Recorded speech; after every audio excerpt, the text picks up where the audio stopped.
welcome to Kaleidoscope. I'm Uche Aluku. Coming up on the program, the Group Corporate Communications Manager of food manufacturing company Dufil Prima Foods PLC, makers of popular Indomie instant noodles, highlights the company's success story in over 30 years operation in the Nigerian market and the company's impact in the country. The Chairman and Chief Executive Officer of Momas Metering Company Limited talks about raising the next generation of technology experts, the untapped opportunities in Nigeria's power sector, the challenges, and giving back to society. Thank you for joining us on today's episode. Let's begin with the consumer goods sector, where Dufil Prima Foods PLC, makers of popular Indomie instant noodles, is playing a leading role. Rated as one of the top brands in Nigeria, the Group Corporate Communications Manager, Mr. Tokwe Ashiwaju, attributes the success of the company's brands to hard work and a commitment to shared value. Take a look. It's a pleasure to have you on Kaleidoscope. Welcome to the program, sir. Thank you very much. My pleasure. Dufil Prima Foods PLC is one of the top brands in the Nigerian market. Could you tell us about the company's journey from its entrance into the Nigerian market to where it is today? I'd like to say that it's been a wonderful journey for us in the sense that when we came into the Nigerian space, we, of course, among so many other companies, we've been able to create a niche for us in terms of the kind of products that we have brought into the company, and by His grace, they are doing very well in the country. Okay, so let me just start by saying that amongst several other companies, the most popular that people would readily know when they come to Dufil Prima Foods will be the Indomie instant noodles, which is almost like a household name right in the country. So that journey started about 1996, where we started our production. And the first production plant was actually built in Ota in Ogun State. And that was how the journey started for us. I mean, not as a group. Of course, as a group, we've been in the country much longer than that. But for that particular household name that people know about is what I am trying to focus on right now. So it started in 1996, and since then, we've grown around the country. I mean, from one factory, we've built several in the country. Apart from Indomie, of course, we also have quite other products that are doing very well. We have the Power Oil, we have the Hypo, we have quite a number of these household name products now that are doing well in the country. But like I said, it's working in Nigeria for us has been very exciting. We also know that the population is an advantage for us. The company operates in a very competitive space. That's the consumer goods sector. Yes. How does the company retain its market share? I would like to tell you that, I mean, retaining your market share for us has been a lot of hard work for us, and because we understand, we actually set up primarily because we wanted to make instant noodles. And don't forget that we have a parent company who is Indo Foods, and they are the largest producers of noodles in the world. So the experience and the technical know-how is there for us. So it's like, okay, we're just riding on their back. But the beauty about it is that we've been able to create that palette in Nigerian space that, okay, because of a good and how much is put into research and development in Nigeria, we could say that if, for instance, there are noodles all over the world, but there's this particular taste and that Nigerians yearn for when it comes to noodles in Nigeria. And that is why, I mean, people will always tell you that Indomie noodles in Nigeria is different from any other noodles that they have tasted. I mean, it's a lot of hard work for us. We do research all year in, year out to ensure that whatever products that you see in the Nigerian shelf takes minimum of 2 years of research that has gone into it. And that's why we have remained very relevant in this space, and I can tell you that we have also dominated that industry. And well, for me, I'm never satisfied by saying that how we've been able to retain that. I think the most important thing for us is also to grow that industry and ensure that we dominate that space. Increasingly, companies and corporations are looking for ways to give forward, to give back. considering what they make from the environment. There's so much there's so many causes to give for or give towards in society. For Dufil Prima Foods, what ways do you give back to society through CSR? I think as a company, I think we've done fairly well in that as well. And not because we usually want to showcase some of these things. It's something that comes to us natural. And I can say that since inception, what we plan to do is that in all those areas where we have our installations, we ensure that our presence are felt in all those places primarily. However, beyond where we have all our installations as well, we do quite a number of corporate social responsibility across the country. So far, I think the biggest one that we're doing right now is the one called the Indomie Independence Day Award for Heroes of Nigeria. So what we try to do is that we looked at the whole space, and we looked at a scenario that usually what we find happening around is for people to be rewarding adults and for people to be giving some kind of monetary reward or some kind of reward to adults who usually would have it at the back of their mind that maybe if they do good, maybe some form of good will come their way. But so we wanted to move away from that space and looked at it and said, okay, now if we teach the younger ones to be doing what is obviously supposed to be doing good, so it means that you are teaching a generation of young Nigerians to actually do what is right. So we looked and said, okay, we would continue to reward children below the age of 15 to ensure that, okay, whatever you do right now, it's been noticed, it's been recorded, and at some point in time, we'll pull all these people together and we'll make sure that we publicize and acknowledge the good deeds that they have done. So successfully, we've been able to break it down into 3 categories. We have the physical bravery category, we have the social bravery category, and of course, we have the intellectual category. And this, you can sure, runs into hundreds of millions of nairas. And of course, in the past, we've also had partners looking at what we have done holistically and said, okay, we want to be part of it. So apart from that Indomie Independence Day Award that we do, what we do in our company is that we do an environmental scan. So it's not as if we are just dumping whatever it is on the community. So we go around the country, working with agencies, working with our partners to ensure that, okay, we'll find out that what are the issues bordering on people, because you see different communities, different areas have different challenges and different problems. So rather than just say one cap fits all, so what we do is that we'll come to that particular area, we'll sit down with judges together and say, what are their challenges, for instance? So we do an environmental scan and identify what those problems are, and we directly solve some of them. I always tell people that it's not possible for a company to say that I want to solve 100% of what the problems are. But working with governments, is like an intervention for some of those things. And I can quickly run some of those things that we have done. For instance, we've done quite a number of boreholes around the country. Of course, we provided equipment for school, laboratory equipment, because, mostly our CSR activity is based on 3 segments, like the 3-type tripod that we always couch on it. So one is education, we have public health, and of course we have the community development project. So under the education, we look after schools, we give exercise books, we give biros, we provide laboratory equipments for secondary schools, we give boards, we give, all those things that are required to have an effective educational learning system. We try as much as possible to do interventions in those areas. And of course, on the public health side, what we do is that we go to hospitals, public, because these things are not done for private, because there's usually no point feeding the overfed or people who have. So we target the public health space, and we provide pediatric equipment for them, maybe for therapy machine, we have incubators, we have all those things that are essential for a proper pediatric unit to run in a public health space, and we try to do quite a number of that.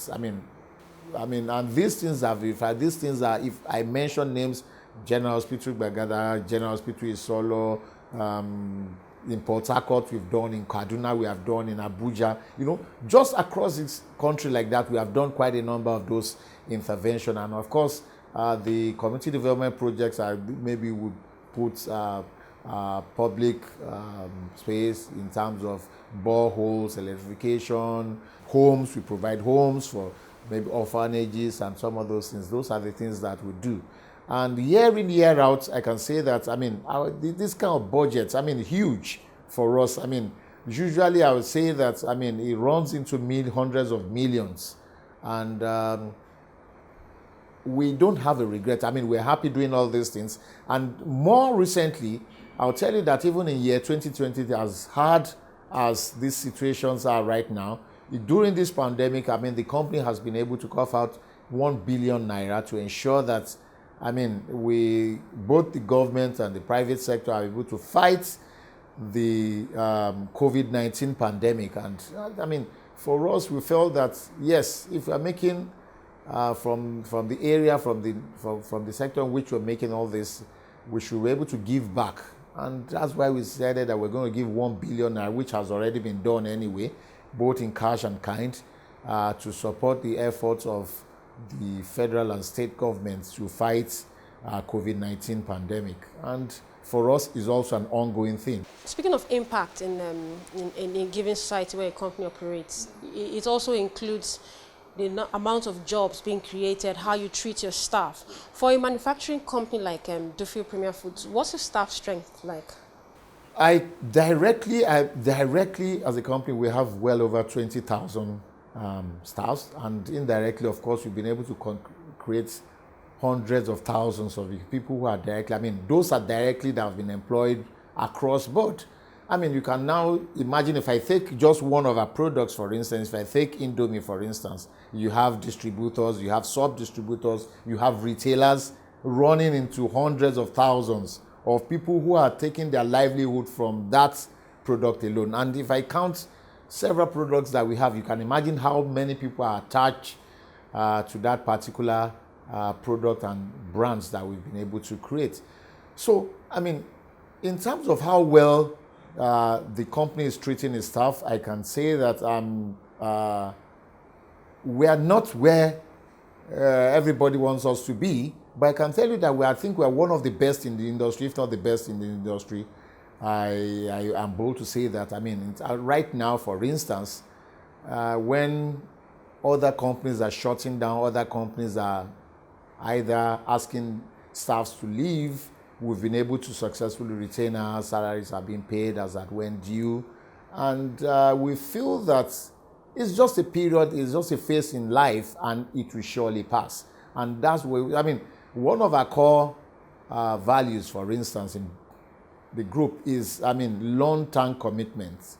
So for us, the relationship we have with our staff transcends beyond just the salary that is being paid. Yes, you are getting value for it because you are working and you are being paid as a Wendy, but we want a lasting commitment so that, I mean, you can also pass. I mean, I'm looking at a situation by whatever I do here. I mean, if my son or my daughter chooses to still work with the group, I should 100% be able to endorse and say, yes, that is a good company. And I think you can, I mean, we've had companies who have lived and are still living in 100 years. I see quite a number of them in the media space. And the thing that takes company from generation to generation isn't just about the money alone.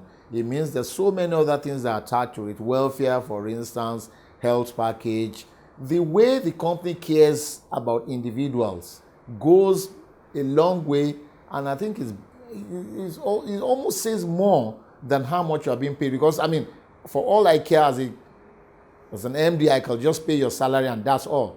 But for us in Dufil, it's beyond that. So we look at everybody and we say, oh, it's a family. And that's why we treat our staffs.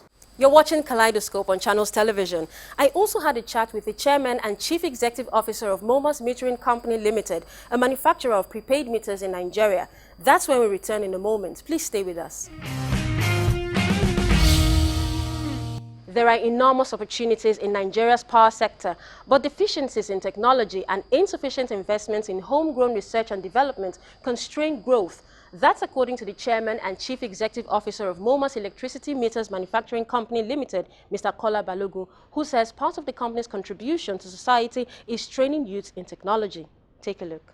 Momas company started 3 decades ago in order to address the technology deficiency of the country. And we started from being a computer service provider before we found ourselves addressing the shortfall on the downstream sector of the power sector. The downstreams are the collection point of money, and the only device that does that is meters. So we now move from conventional meter to prepaid meters because we felt the upstream are lacking investment, and the only way that can guarantee the upstream investment is prepaid. If you prepaid for a service, then you have sufficient money to put on the upstream. Upstream are generation, transmission, as the case may be. But we used to import those meters, but today we are manufacturing meter 100% in Nigeria, designed by Nigerians. Speaking of quality service to customers, the issue of electricity supply in Nigeria has been a very, very thorny issue. What really is the challenge with meeting up with the obligation of supplying adequate electricity to consumers? Our promise to customers is to provide undiluted service integrity in terms of providing electricity meter to consumers. We have 2 types of consumers in the network. We have the private consumer and the public consumers. The private consumers are university, military barrack, estate owner, etc., that we sell meter to, because the interface between them and the disco is on the transformer, either 33 or 11. They meter them there and they collect their money. So in order to do internal reconciliation, we do sell meter to them directly. But on the public transformer, that's where you have all kind of mixed customer. We have on meter customer, estimated billing, meter customer, and all kind of industries that is affecting the efficiency supply of the power sector. That's where we have the major challenges facing the sector, public transformer, because that's where we have so much dilapidation in the infrastructure. And that's why we don't have efficiency. And that's why we have larger metering deficiency or metering gap for the country. Just as businesses owe their customers a duty to provide quality service, same way you can say a duty is owed society. How is Momas Group giving back to society? Yes, this factory was set up almost 7 years ago. The price of land there within this neighborhood is like giveaway before we set up this factory.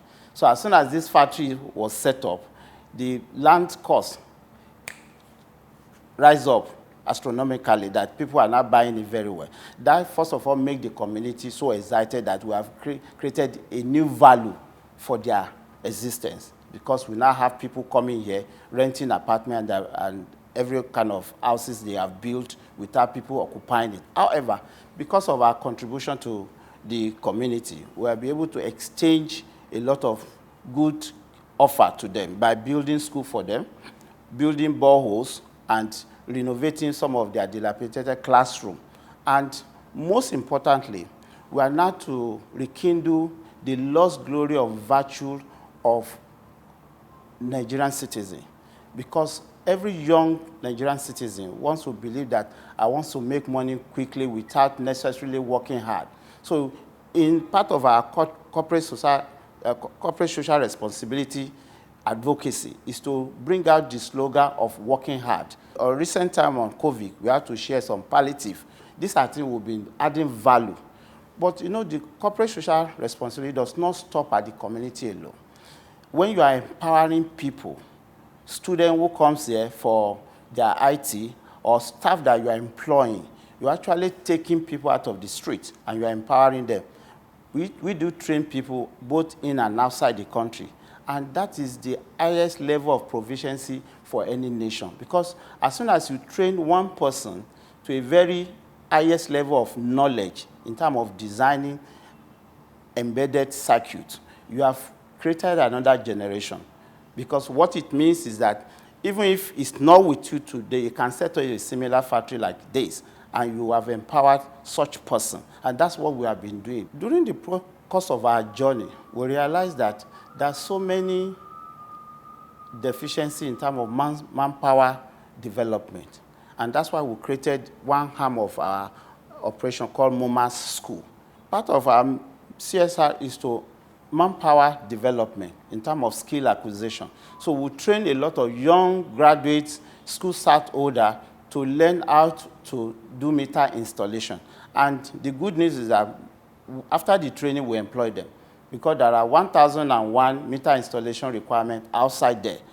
Also, we train them virtual, not to compromise, not to collide with any of the consumers to cheat the system or to bypass the electricity, because it's changing the disco owner. And those are part of our advocacy to change the narrative of the way we do things in Nigeria in order to upscale our knowledge gap and virtue to service the community. So we do character building here as well, so that we will change the narrative. And I'm glad to tell you that this is one of the high-tech company that is pure Nigerian content, is to make Black nation proud, because we are 100% Black here, and all the knowledge are Black-based, and that is our philosophy, to change the narrative that Black can as well do something that is acceptable to the global community and they can be proud of.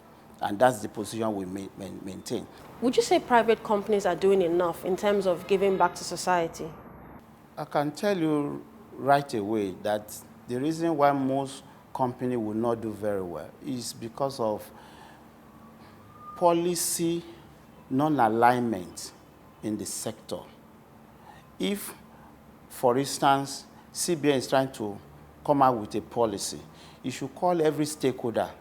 It's not that CBN will do one policy, another agency will do a counter policy that will not recognize the effect of what the CBN is saying. There must be an agency of government that monitors CSR, and there must be an incentive. It is when an agency of government is overseeing or monitoring the CSR contribution of every organization that they can give further incentive for such organization. Because everybody wants to have their way, I mean, especially when you are not Nigerian-based company.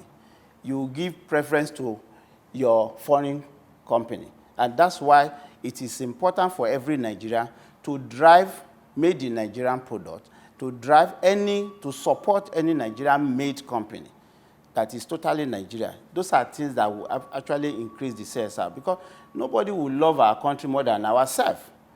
And those are things that the government needs to focus on to ensure that they direct the appropriate agency to monitor the CSR, to ensure that CSR criteria are defined and monitor compliance to CSR. What value are you adding to your community? What value are you adding to the society? What did you have in mind to upscale human capability within your neighborhood?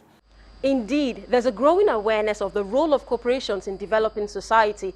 And that's where we end today's program. Thank you for watching. Let's stay connected on social media. On Twitter, we're at CTV Kaleidoscope, or you can send an email. The address is showing on your screen.